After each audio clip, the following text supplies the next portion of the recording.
Magandang buhay mga katekbok and welcome back to our YouTube channel. And for today's video, gagawa tayo ng egg drop soup na maraming vegetables. So, ready na ang ingredients natin. So, meron tayong brown wakat na mga carrot and beans. Meron tayong dyang patola, meron tayong okra, dalawang itlog, at saka meron tayong chiffonade cut na mga vegetable na cabbage and pichay. At saka syempre ang ating pinirito. Pero isa lang gagamitin natin yan, himay-himayin natin sa maliliit. Tapos, ready to cook na ang ating egg drop soup. What's up mga katekbok and welcome back to our YouTube channel. And today we are going to prepare thick soup.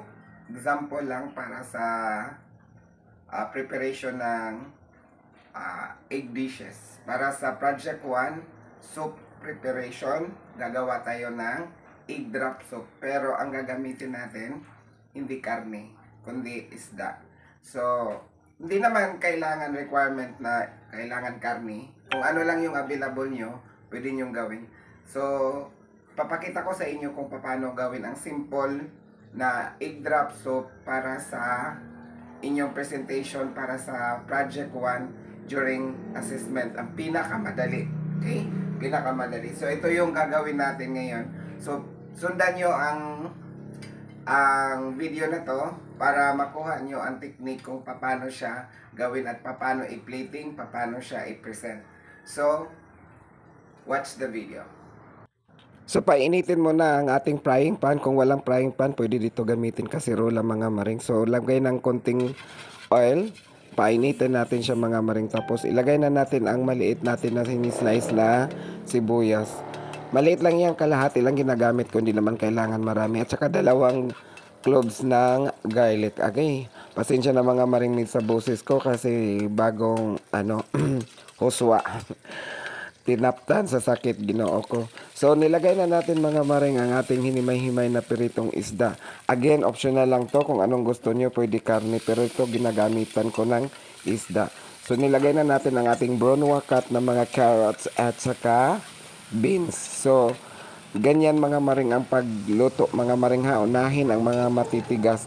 So, isuti natin siya kasama ang fish. Yan. Tapos, ipasimmer natin for about 2 minutes. Tapos, maglagay tayo ng konting patis, panimpla.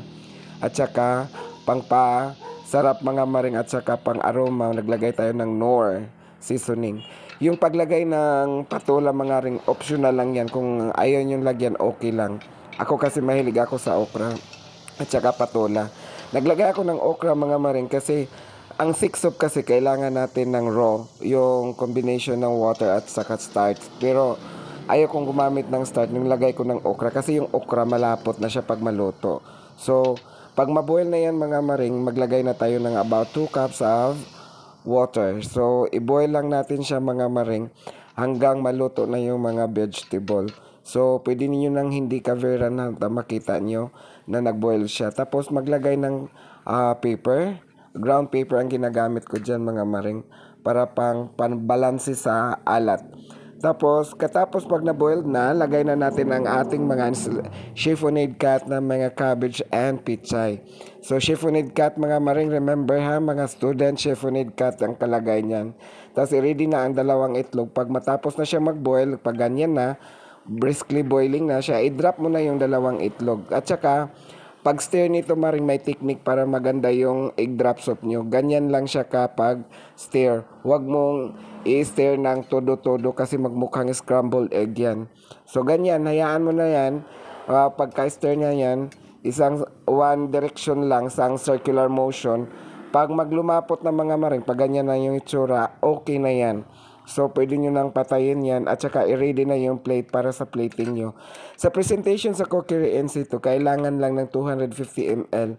Do not forget na maglagay talaga ng underliner, yung puti nakita nyo mga ring na pinatong ko yung soup bowl. So, yan na ang 250 ml. Maliit lang mga maring, good for one serving lang siya. Tsaka, yung presentation yan, pwede na lang kayo maglagay ng mga sliced spring onions on top or fried garlic. Yan mga maring yung pangalawa kong ginawa. Yun na yung 250 ml. Do not forget again maglagay ng underliner. Tapos maglagay ka ng decorative yan or pangpaganda. Tapos spring onion yung nilagay ko pang garnish on top. And do not forget to put a soup spoon. Tapos yan ang example sa project 1 mga maring. Meron tayong dyang starch, meron tayong fried fish, meron tayong vegetable. So is PBS yan. So since ang fried fish natin ay walang sauce, required kasi na maglagay ng sauce. So, kaya 180 to 200 grams kasi kasama na ho yung sauce. So nilagay ko dyan ketchup tapos ginarnish ko na lang siya para mag-decorative ng ganyan.